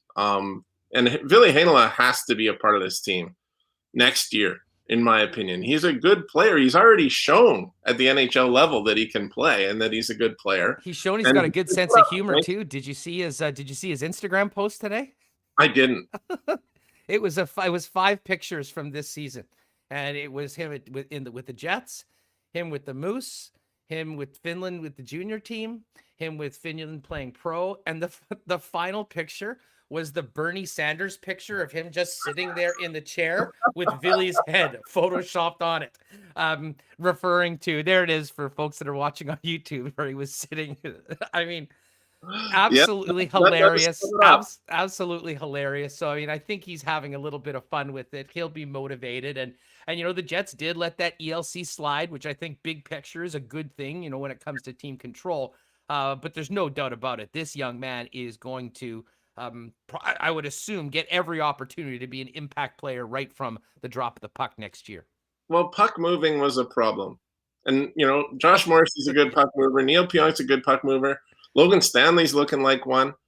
But against Montreal, nobody was able to do it very well. And you couldn't help but think, well, is there anyone out there that can move the puck and make moves in the phone booth and make great passes and play that kind of offensive game? Well, yeah, he's sitting in the press box. So, I don't know how anyone in that organization could have seen that series knowing that he's where he is and not thought, well, next year he's going to be a part of this team and we're not going to be dealing with that issue again as much, but then it all comes down to where you're going to fit him in. Because obviously the guys who potentially leaving, Derek Forbort and Tucker Pullman are the unrestricted free agents. Well, they're the bigger guys. They're the beef other than Logan Stanley. And then there's obviously the problem of most likely not being able to protect 4 defensemen, which means that either Stanley or DeMello or conceivably Morrissey or Pionk is going to be exposed. But most likely one of Stanley or DeMello. And I would think from a lot of people's standpoints after watching that series, although Dylan DeMello is clearly a very good player and has served the Jets well, I don't think a lot of people would like to see them lose Logan Stanley to the Seattle Kraken. Yeah, no, and I would imagine that goes for Kevin Cheveldayoff and Paul Maurice as well, considering what Stanley was able to do this season. Ted, final one for you. I'm not sure what's happening today, whether they're having meetings between the coaching staff and reviewing what happened in the Montreal series or overall. But tomorrow we'll hear from Paul Maurice and we'll hear from Kevin Cheveldayoff. What do you expect to hear? What will the tone be of the coach and general manager's address? And what do you think we'll get from the 2 most important non-players within the organization? I'm looking forward to hearing that myself, Huss, to be honest. I think it probably is a similar message to what you've already heard, that it was a very unique season, that maybe some of the decisions on roster were made because of the uniqueness of the season. Like I think people criticize Paul Maurice for not wanting to bring in Heinola or Sandberg or play Vesalainen much or Jansen Harkins, but I'm pretty sure he'll tell you that in the shortened season, he wanted the most veteran players available to deal with the challenges of what was already a difficult situation. And so, I think that I think he probably says that isn't necessarily a philosophy of the organization, but it was this year. And I would be surprised if Kevin Cheveldayoff wasn't supportive of that. I mean, and certainly they did allow the slide on the contract for Ville Heinola, which, obviously if he was going to be in that range of only playing 7 games. I think that's how many he could have played this year without having his contract kick in. They sure as heck weren't going to go over it for no good reason, right? So that's another thing. But yeah, I mean, Kevin Cheveldayoff, well, he's going to be asked about the Patrick Laine trade. They made a move where they believed that trading Patrick Laine and Jack Roslovic was the best situation for them. And the move was made specifically to get a number 1 center, and who was going to give the Jets a 1 and a 1A in Pierre-Luc Dubois. Well, that absolutely did not work out yet. There's obviously still a chance down the road that that's going to work out. But that's something else that absolutely needs to be discussed by Kevin Cheveldayoff. If he, if there's any, thoughts on why that trade didn't quite work out. And he also, I think, needs to answer for why he didn't acquire another player at the trade deadline, conceivably, who could have made this team just that little bit better. Because we've seen with a lot of guys, Kyle Palmieri in New York is one of them, and Travis Zajac, the Winnipegger, there as well. And, Eric Stahl in Montreal. These guys were, key performers. And the Jets didn't really bring in anybody that could even give them that kind of playoff boost. So I think that's something that needs to be discussed and pointed out, and hear what he has to say about it. Yeah, well, it will be a very interesting day considering the way the season ended. Just a week ago, there was so much excitement going into the series, and it is stunning that we're having these conversations so quickly. But here we are going into the offseason, what will be a very interesting offseason. There's one thing that will be guaranteed, Ted. There'll be no shortage of things for us to talk about throughout the summer regarding the Winnipeg Jets before we get back to training camp next fall. Well, absolutely. And they're going to be, it's all going to be happening right when the Bombers are getting going. It's going to be old times again, where there's too much sports to write about. This we would like to see. Fingers crossed. Got one of these for you the next time we see you, Teddy. Looking forward to it, my friend. Thanks for doing this. There's Ted Wyman of the Winnipeg Sun. Give him a follow on Twitter at Ted_Wyman. And Ted also has done quite a bit of YouTube content throughout the playoffs with the Sun. You can check that on the Sun page. Great stuff with Ted. Hey, Destruction's here. What up, D? Great to have you here. A split, the whole gang. Pierogies and Pucks with us. T-Kona Polly. Great to see everybody with us in the chat. Hit that like button if you haven't already. That's the thumbs up. And for anyone that hasn't already subscribed, please make sure you hit the red subscribe button. And as I said, for everyone listening on the podcast, 5-star review if you could, and just a little comment or review would be a big, big help to us as we continue to grow the channel. All right, before we get back to Remis, do want to thank Boston Pizza. We know how tough it is for restaurants right now. We were hoping that there might be some patio dining in the future. Well, there is in the future. Not soon enough for many of us, but right now we can still support our local restaurants, all the people that work there, by ordering. And I will certainly be getting on some BP over the course of the next few days, potentially that game day meal with the spicy pierogi pizza, the meteor pizza, and the 24 wings. Although it's a little bit much because I can't have people over right now. But maybe when I get together with 4 friends outside, I'll bring the game day meal and we can have a little outdoor picnic or something. Pizza pair's still going, or pizza flight's still going on as well. A great deal right now. BostonPizza.ca or .com. Order online, takeout, delivery, and we'll see you for a schooner in the BP Lounge as soon as is safe and possible. Of course, Aikens Lake. Hoping that the Aikens gang will be able to get open very soon and get back on the water. World-class fly-in fishing lodge right here in Manitoba. Less than 2 hours, you'll be on the water from the perimeter in Winnipeg with just incredible people run by the Turen family. Find out more online at aikenslake.com or hit them up on Twitter at Aikens Lake. And we just finished up another week of live racing out at Assiniboia Downs. I was so fired up. We'll get to this in a moment. Hit the big Quinella with half my stack in race 1. Finally making up some ground on Remis. And then Remis nails the winner later on. So it was actually a great night for both of our picks. Both finished nicely up.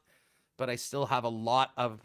ever since Remis dropped his entire 20 on some random horse in race 1 of day 1 and got the W, I've had a major group of ground to make up in the duel at the Downs. But we had a great time. They're back at it on Monday. You can bet on the races at hpibet.com along with us. Watch them as well. And you can also do it with races from tracks around the world 7 days a week. It's all there at hpibet.com. And before every day of live racing, don't forget 6:45. It's ASD Live on the Assiniboia Downs site and the Assiniboia Downs YouTube page. All right, let's get Remo back in here. And Remo, we knew things would settle down in the chat a little bit now that the playoff series against Montreal is over, but I have been seeing it's been kind of sort of a quiet day for you. You have not yet to eliminate anybody from the battle royal that is the Winnipeg Sports Talk chat and throw viewers over the top rope, I see.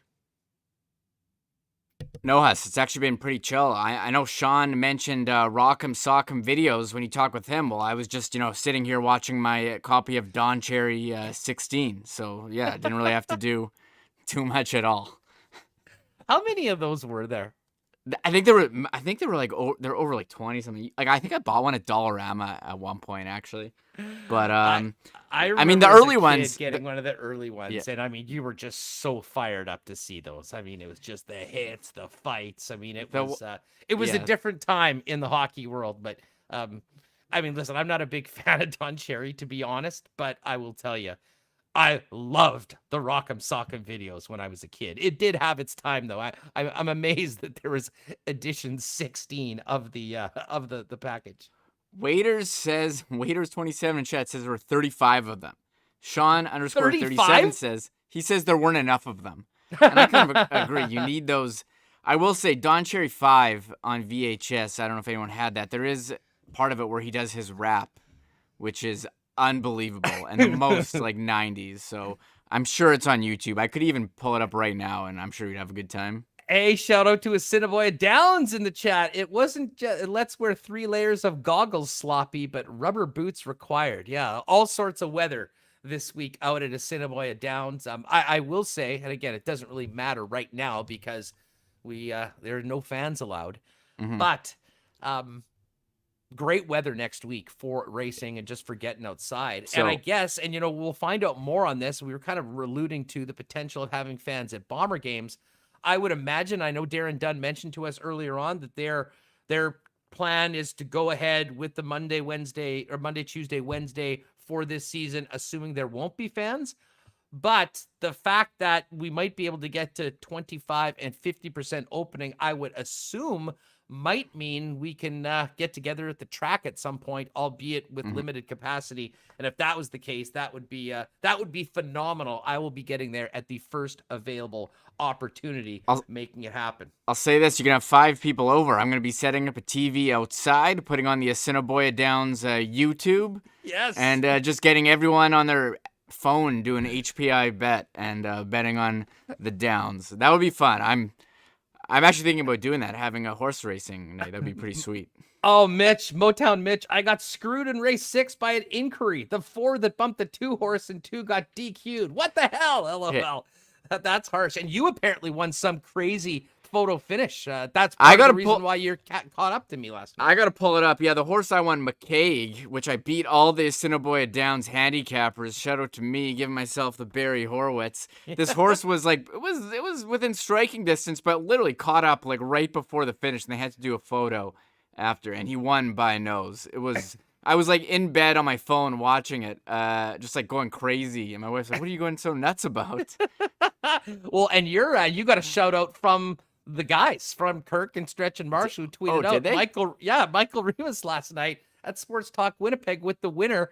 Should we feel bad? No, don't feel bad. You just got clipped by the red hot Remis on the track. I'm hot. I'm hoping this beginner's luck kind of wears out at some point and I can get back into it. But I did get a win last night. I was up for the night, so very, very happy about that.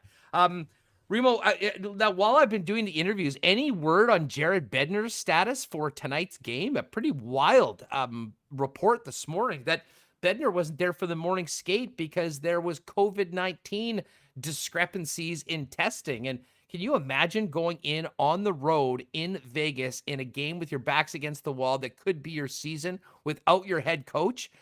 Certainly that is not what the Colorado Avalanche were hoping to see, but considering the way he's called out his players, especially the top players this series, maybe they'll be happy if the coach isn't on the bench and they can just go out and get the job done. Either way, this should be a great game tonight, and a lot on the line for Vegas and Colorado. Vegas obviously wants to win this at home in front of their home crowd and not have to go back to Denver and try and figure out how to beat the Avalanche in the altitude once again. Yes, we don't have any information. He might be available, he might not. I'm looking at Mike Chambers from the Denver Post. He says Jared Bednar was absent in Game 6 morning skate, and that's all we know. I saw some people complaining about the players that they trotted out to the media, not exactly their star players. Doesn't really affect me, but that's where we're at with this right now. Speaking of the Stanley Cup playoffs, we've got to give a shout out to Barry Trotz and the New York Islanders. They did the job last night, 6-2 at home in the Rockin' Coliseum. There will be more hockey at the Coliseum. It'll be the finals of I guess they're no longer the conference finals. It's just simply the Final Four. Semifinals, that's right. You got Tampa Bay, and you have the New York Islanders. Boston is out. I know our friend, the Bruins fan girl, is here often. Thoughts and prayers to you and the Bruins nation. Got as far as the Jets. Congratulations on that. And now the Islanders move on. What a great story. Do it again. Back-to-back years to the Final Four for Barry Trotz and a team that is always an underdog going up against the Titans of the league. They were underdog in every game against Boston. I expect to be the same thing against the Tampa Bay Lightning. But big props to the New York Islanders for getting the job done. And Reem, let's get to this clip. I mean, there's a lot of talk about the Tampa Bay Lightning and the fact that, they have expertly manipulated injuries to trick the salary cap system. And it sounded like there were some players on the Carolina Hurricanes that wanted to make a note of that as they met the media for the final time. Yeah, other teams too, not just the Jets, are doing their end of season media stuff. And Dougie Hamilton, he pointed out what we've all been saying. So it's not just us paying attention. Here's his comments. We're definitely close. I think we had a great season. We lost a team that's 18 million over the cap or whatever they are. And, unbelievable goalie and all that stuff. I thought we played them pretty close.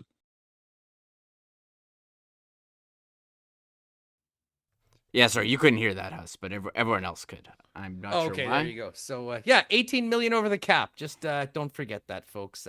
There was a lot of people in the National Hockey League that weren't very pleased about what was happening, and we were talking about it all season. We knew it was going to happen. A miraculous return of Nikita Kucherov just in time for the playoffs. Steven Stamkos as well.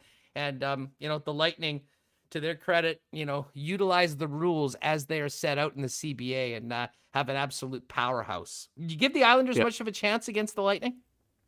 I do. Yeah. Yes. Well, first of all, Huss, we do play videos going forward. We do have Cole Perfetti and some other Jets from yesterday. You will be able to hear those next time we play them. Excellent. But that's a technical behind-the-scenes thing going on here with us. But as far as that, I do wonder if the NHL looks to changes, because it was so obvious once Kucherov was hurt in the offseason that conveniently he would return. I mean, you don't need to kill yourself playing in the in this regular season. Tampa was going to get there without him. I mean, they won the Cup last year without Stamkos. They make a couple trades. They end up coming over the cap. And wasn't there all this question last summer? It was like, well, how are they going to keep all these guys under the salary cap? They had some RFAs they needed to sign. Well, the Kucherov injury hops up and yada, yada, yada. 18 million over the cap when the playoffs start. So, they're kind of upset about it. It's within the rules. He's just pointing it out that they were, and maybe the NHL looks. As far as the Islanders, I don't think you can count out Barry Trotz at all. It's amazing to think that do it. When he left Washington hasn't won a playoff series since he left, and the Islanders have won, they're among close to Tampa Bay with most playoff games won. So it's incredible the success that he has wherever he goes, Barry Trotz. They also lost John Tavares in free agency. They were all, burning Tavares jerseys. They seem to be in a much better spot now. People are saying, Toronto kicked Lou Lamoriello to the curb. He's now GM of the Islanders, and they go and, they get J.G. Pajot. They go get some other doubles. Back-to-back years to the Yeah. Final Four with that roster. Yeah, and Different goalie this year. I mean, they changed things. It's listen, Lou deserves a lot of credit, but I think Barry Trotz deserves the most, as well as, the players that buy into every single thing that he drops down and play that way. And they got it done. Beat a really good Boston team to move on to the Final Four. Of course, tonight, as we mentioned, Vegas, Colorado, Game 6. We'll get to that in a minute when we do our lines for Coolbet, as well as Euro 2020. I know it's 2021. You know why it's still Euro 2020. That's beginning tomorrow. We're going to get to some futures odds for teams to win. And for everyone that's got some skin in the game or has some thoughts on it, we'll get your thoughts on who will win in the chat in just a couple minutes. But Remo, let's hear from Cole Perfetti. The Jets first rounder had quite the season. The Ontario Hockey League wasn't playing. Ended up playing in the World Juniors, had a great run with the Manitoba Moose in the American Hockey League, playing against men and flourishing, and then finished it up as a member of the World Champions Team Canada at the gold medal winners at the World Hockey Championships. And Perfetti met the media today. We've got a few clips from the Jets first rounder, and he talked about the wild season that he had this year.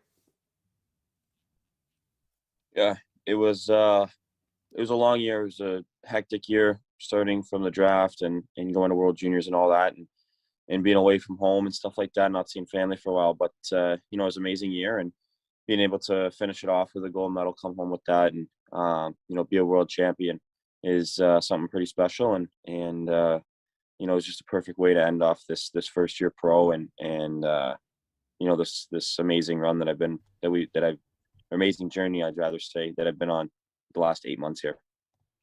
It was a wild 8 months. And I mean, everyone's life has been turned upside down by the pandemic. And, we've talked about this before. I mean, of everyone that I feel sorry for, I mean, the really old that have been alone and isolated throughout this have had a real tough time. But man, I mean, teenagers, kids in just those key developmental years have had their entire lives turned upside down. And I'd say about 99% of young men in Cole Perfetti's situation were probably, damaged long-term, as far as their aspirations, what they were doing. Perfetti's a 1%er in that he had the opportunity to not only play at the World Juniors, but then get an opportunity to play in the American Hockey League. And the benefits of what he was able to do this year in a unique year, I think, are going to help him tenfold when it comes to potentially being a Jet player next year. If this hadn't happened, I would assume that he probably would have been going back to the Ontario Hockey League, and it would have pushed his path to the NHL back at least 1 year. I'm not so sure anymore. I mean, when you play the way he did at the American Hockey League level, score the way he did, show that he was ready to challenge men, you have to think that he's ready to be a pro. Now, unfortunately, there is no AHL option for Perfetti next year. But I think, if this hadn't happened, the chances of him making the club next season would probably be quite low. Now, I'm not sure that the organization wants him to go back to junior. After everything that he's done this year, playing at a lower level, dominating again as, at the 19-year-old, I don't know. So I think that the window for Cole Perfetti to potentially be a member of the Winnipeg Jets way wider than it would have been otherwise. Of course, he just got back from the World Championships with a shiny gold medal. Cole Perfetti had this to say about the experience being a member of the World Champs. Yeah, so obviously being on the ice was crazy. Like, I remember I couldn't get over the boards fast enough when Paulie scored. I was just dying to get over the boards, throw my gloves up in the air and start celebrating. It was, so much excitement, so much joy, and yeah, it was unbelievable. So, winning never gets old, and I haven't done that in a couple of years. So that was a pretty cool feeling to finally get a gold medal and win with Hockey Canada. And for what brought us together, I don't even know, like, 0-3, first team to ever go 0-2, let alone 0-3 to start the tournament. So I think people just counted us out, and we kind of used that as motivation. Like, no one expected anything from us, even when we squeezed into the playoff round. Everyone kind of wrote us off losing to Russia right away, and they were the number 1 seed in the tournament. And they just got some big stars like Bobrovsky and Tarasenko in their lineup, and we just formed together and used that as motivation. All the people doubting us, and ended up, Kemp's played really good, played strong defense, and got some timely goals, and carried that momentum through every game. And once we won the Russian game, we had a sense of confidence in the room that was just pretty strong, and we knew that we had the best team there. We could do it. We just hadn't found our groove early on in the tournament. But at that point, once we beat Russia, we knew we had what it takes, and we had our groove going. So I don't think there was any individual moment, just kind of like over time, the progression of how much people were doubting us and just writing us off. Just use that as motivation for sure, and that kind of turned everything around.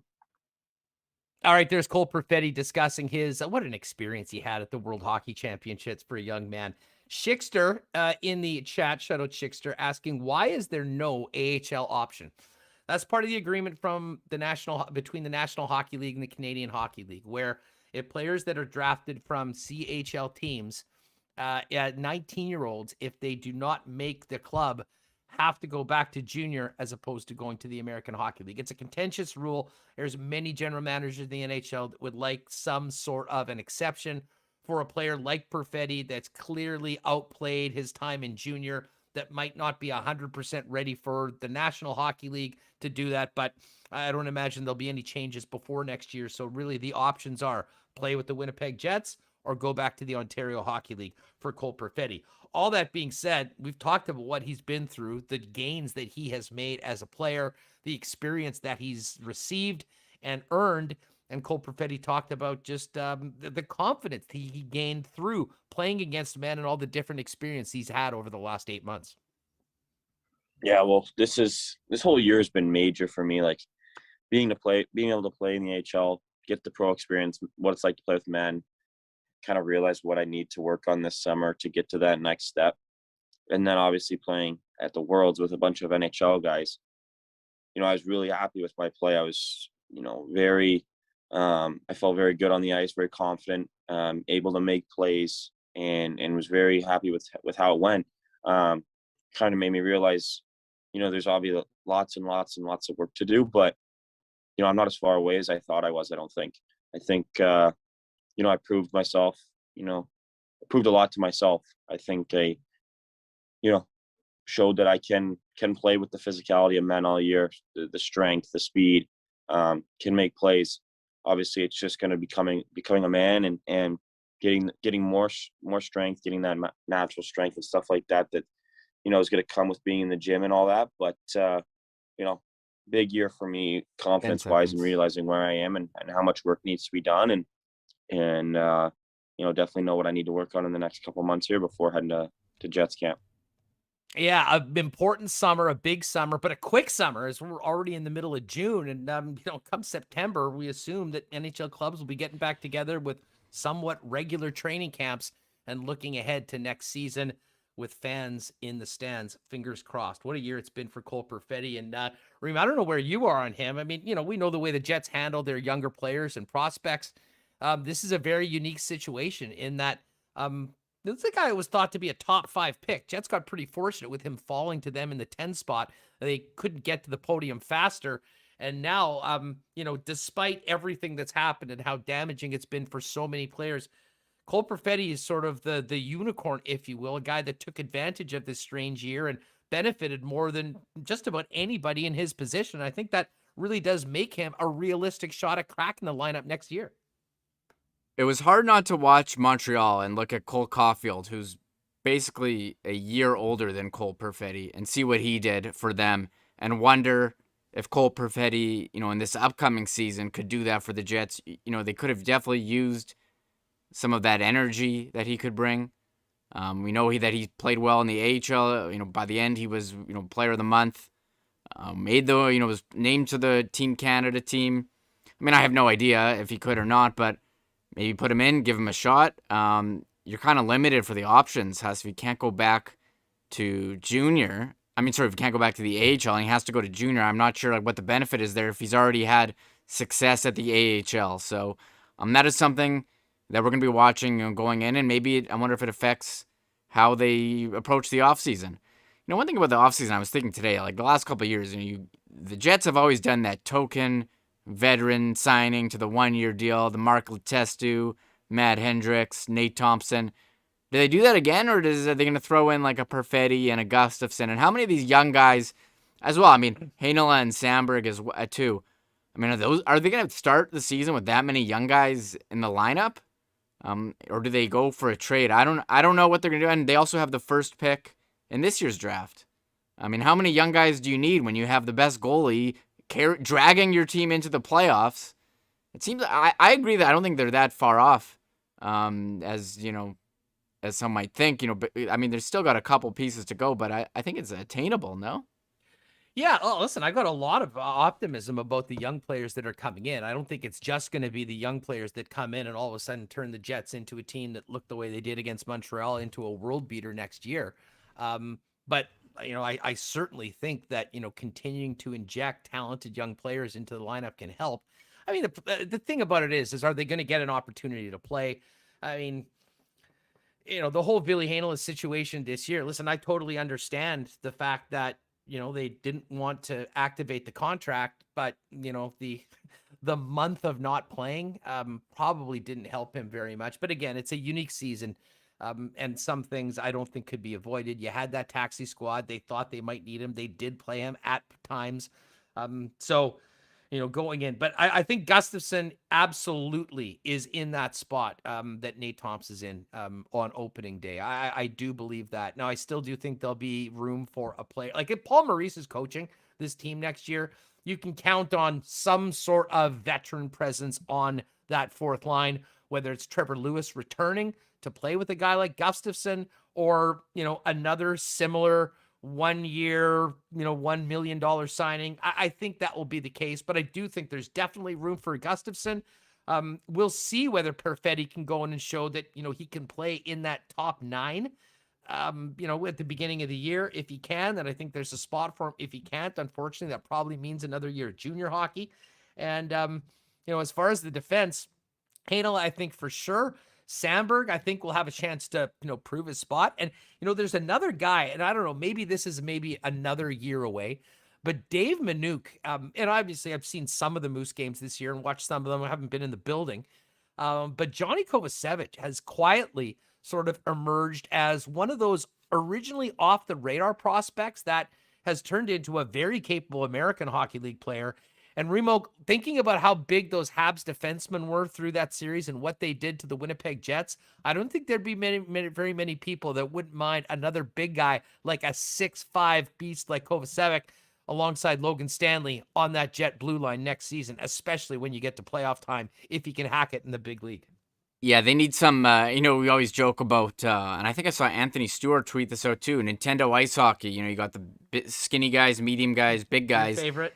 My favorite, the Jets on their defense, they got too many skinny guys and medium guys. They only got one big guy in Logan Stanley. So I think you have to have more of a balance. I'm not saying skinny guys, medium guys can't play hockey, but you're not going all skinny when you're picking your roster. You're trying to mix it up and try to match the other teams. And again, the thought of 3 rookies being in the defense corps next year, highly unlikely. Yes. And not to mention there's got to be space for them. But, I know we spent a lot of time talking about Sandberg and Heinola.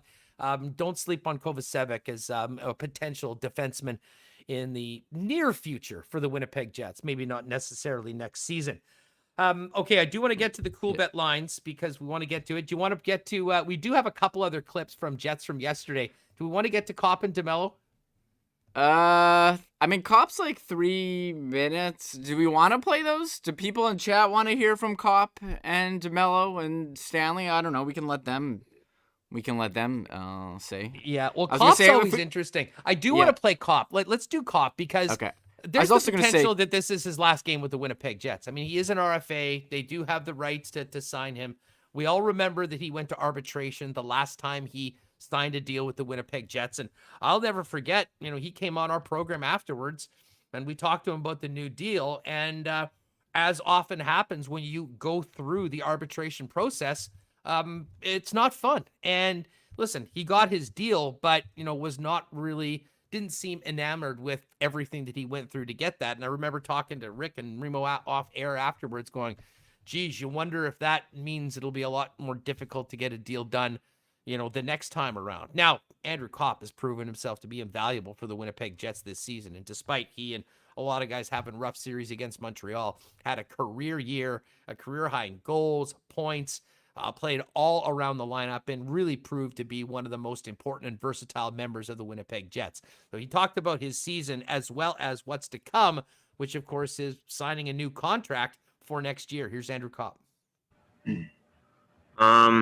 I mean, I don't think we're very far off at all. I think, we, like Nikki said, we believe in our core. I think we had a lot of great pieces in here that, are capable of going all the way. So, obviously there's always changes year to year, and it's just kind of a matter of making the right changes to kind of push us over the top. I think we got to find a way to be a little bit harder to play against, and maybe be more consistent on a night-to-night basis. But I think we got a lot of pieces here for that, and I think our belief is there, and I think that's we have the belief and the talent, and it's just kind of a matter of putting it all together. We'll go next to Ken Wiebe from Sportsnet. Go ahead, Weber. Thanks, Gregor. For Andrew, please. We know hockey is a business. How will you look at these contract negotiations, and is a long-term deal a priority for you in your camp? Yeah, I don't really think anything's off the table at this point. We'll go through those conversations, where they see me, moving forward here, the direction of the team, what we're going to do to make us better, are the two biggest things for me. So I wouldn't say anything's off the table at this point. And I'm sure with, everything kind of happening sooner rather than later that that'll get done. That'll get addressed, pretty quickly. Go next to Murat Atesh from The Athletic. Go ahead, Murat.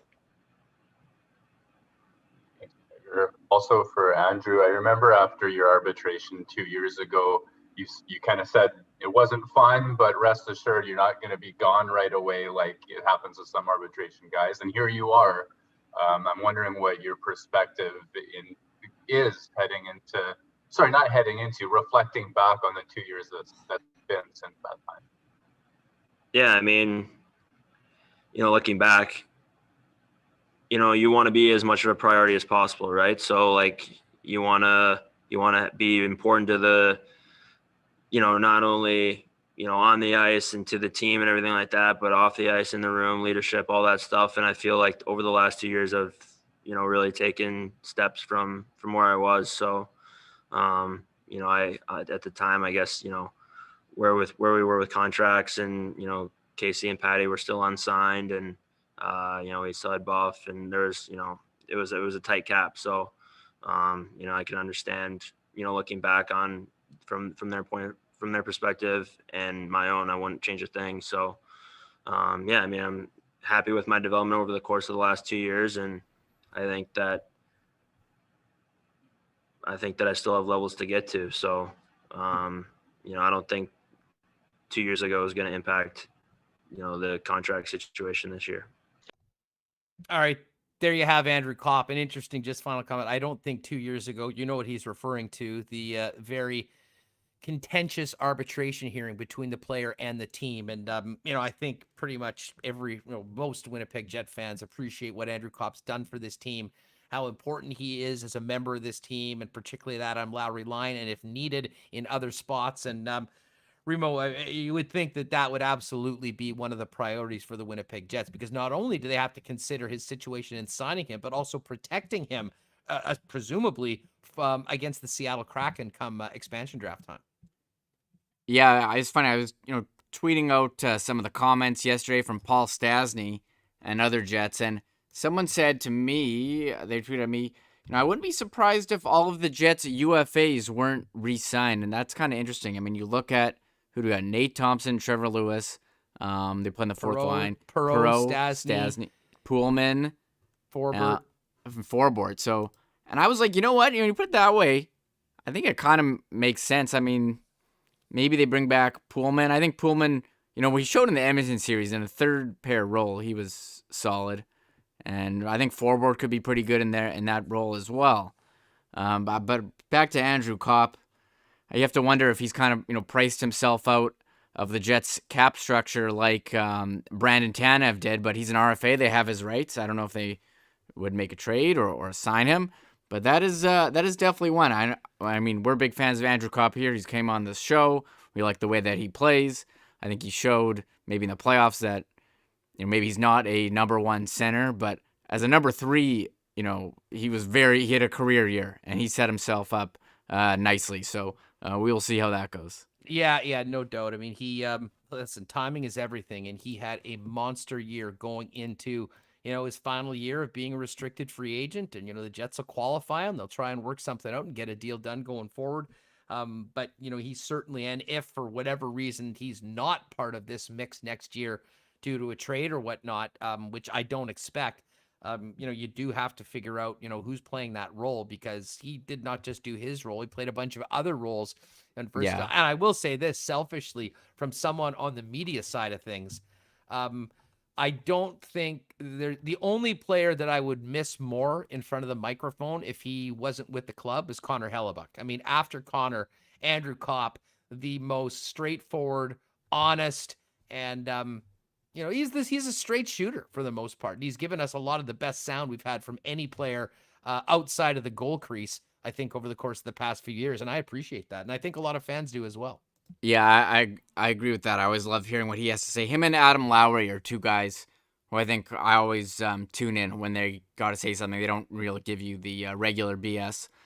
But yeah, Andrew Copp, a guy, he can play, center, wing, penalty kill, power play. I mean, there were games this year where he led the team in ice time. Now, I don't know if that's a reflection of him or a reflection of the game script or the coaching staff. It's definitely him. It probably means that there was a lot of special teams, because that's the thing. I mean, Copp's playing a regular role, on a healthy Jets team, going up against the top players on the other squad with Adam Lowry and Mason Appleton, playing significant minutes PK, as well as, being a big part of one of the two power play units. So, I mean, Andrew Copp proved his worth tenfold this year to the Winnipeg Jets, and that will be a priority signing for Winnipeg as they go forward. Tomorrow, we'll have a lot more Jets content because Kevin Cheveldayoff and Paul Maurice are speaking before the program. We'll have the majority of their comments for you on the show, as well as full recap, discussion, and, kind of comments from you on what we heard from the coach and the GM after the end of the season, heading into a very important offseason for the Winnipeg Jets. All right, Remo, let's get to some odds for Coolbet.com tonight. We will post our odds of the day on the Winnipeg Sports Talk Twitter account. If you're not following already, it's at Sports Talk WPG. Follow us on Twitter and Instagram and Facebook, all with the same handle, at Sports Talk WPG. We'll also have a deposit bonus if you want to bet on the hockey or the upcoming Euro. And I'm gonna be polling the chat in a moment, so stay tuned, folks. But first off, tonight in the NHL, the Colorado Avalanche on the road, underdogs plus 111, underdogs for the first time this series, and the Vegas Golden Knights minus 123, favorites to win this game tonight, Game 6, and move on to take on the Montreal Canadiens in the series. If you have hope that the Avalanche can both win tonight and win it at home, you can get plus 240 on the series line for the Avalanche, minus 294 on Vegas. And we've already got a line on the Islanders and the Tampa Bay Lightning. And the Islanders, once again, I cashed my ticket plus 195 on their series against the Boston Bruins. There you have it, plus 215 for the Islanders against the Lightning. Lightning heavy favorites at minus 263. And right now, the Lightning are the Stanley Cup favorite at plus 180. Vegas next up at plus 245. Avalanche plus 400, despite facing elimination tonight. No respect for the Islanders at plus 650, and even less for the Montreal Canadiens, who right now are at 10-1. But I did want to bring up the Euro odds, because Euro 2020 gets going tomorrow. I believe Turkey and Italy is the first game that gets out. But let's take a look at these outrights. Here are your odds. And remember, if you go right down, click on the outright so people can see. But I'd like from people in the chat, especially soccer guys, who you got here? Who have you got in this tournament? France is the favorite at plus 450. England at 6-1. Belgium, interesting, plus 675. Italy, plus 775. Ronaldo and Portugal plus 825. And I'll be honest, I mean, I'm not as up to date on international soccer as many, but Germany plus 850? It's stunning. I mean, Germany, as far as I can remember, is always one of the favorites. I mean, in the top 2 or top 3, even in World Cup competitions. So to see Germany as the 6th ranked team by the odds, quite interesting. Spain, the only other team under 10 to 1, they're plus 875. Interestingly enough, they're the short odds along with England and Belgium to be the most scoring team in the tournament. Not sure how that correlates. And then you get down to Netherlands 17 to 1, Denmark 24, and then the real long shots of Croatia 45, Turkey, Switzerland 70, and so on. Who does everyone have? We've got Portugal for Cynthia Betancourt. Tijuana Pauli's riding with Netherlands, I'd see. Cynthia, yes, Germany had been dipping. Obviously, that's a little bit of a stunning number, to be honest with you, on that. If you've got any other takes on who you like to win the Euro, fire it up in the chat. We'll definitely I'm going to get Nick Ziff on at some point soon. We'll be talking about some bets. And I know the first game is going to be going on tomorrow. We'll really focus in on the Jets and the postseason comments from Cheveldayoff and Maurice. But next week, we'll probably get a couple guests on to talk about the tournament. And we'll certainly get Nick Ziff on to have some fun with us with some wagering advice going into the group stages, which will be going on all along. General Tom's on Germany. Akash Bally likes the Germans as well. Taylor's on Denmark, and David Carpenter, Turkey for the long shot. And Mitch, I always throw a 10 on the Bundesliga. Yeah, well, at 8 plus 875, I think I might do that. Just a blind bet on the odds of Germany because they're always quite good. Anyways, go to coolbet.com, or better yet, go to our Twitter feed at Sports Talk WPG. I will post the odds for tonight as well as a link for 100% bonus up to 200 on your first deposit if you want to play with us at coolbet.com. Remo, I know you're not a big soccer guy, but considering how you just blindly walked into horse racing and started picking winners, do you have a lean right now on the Euro odds? Yes, I do have a lean. So I was big into soccer in the early 2000s, and I would play this video game, Red Card 2003. And the name is exactly what it sounds. It was like hockey. It was like you could body check anyone. You could throw people down. My team in that game was Belgium. So I perk up when I see Belgium up there. So I'm going to rock Belgium. I remember a lot of the players, international players from that era as well, the 03. So look up that game. It's on PlayStation 2. It was the best soccer game ever because there were no rules. You could just body check whoever. Like you just tackle them. It was so much fun. It was like hockey, but copy of that soccer. I could play on a PC. I'll have to take a look at that. Maybe there's an old version we can get it on a computer. I've looked to I lent it to a friend in like 2007, and he might have it at his parents' house or not. I haven't inquired. It's like $20 or $30 on eBay, so maybe I'll throw down and we could do a stream. You could like tackle people. It was the best game. Instead of Boy Downs, yeah, but he's just betting on the cooler names. He did that at the start. And listen, he's still going to have some scratch on Otani every time Otani gets out on the track. However, I take him. Yeah. but I have a feeling he's smartening up to this. He's getting some new exotic wagers, winning quinellas and whatnot. Schickster, go West Coast Eagles, AFL footy. I'll be doing some AFL picks on the Lock Shop on Friday. We will certainly get to that as well. Jeff Cabell, sounds like NFL Blitz or NFL Hits. Exactly. Better than FIFA Street. I don't know. Did you ever play FIFA Street, Reem? Have you I never played FIFA Street, but I think I might even own it, and I never opened it. But I love NFL Blitz. I love NHL. I love arcade style sports games. That don't take it too seriously. Shout out to Blitz and Hits and NBA Jam and all that. They now call it NHL Hug and Kiss. Eric. There's good. Michael Capty. Just wondering, just speaking of soccer, Westy's a big soccer guy. Has Westy been on Winnipeg Sports Talk? He has.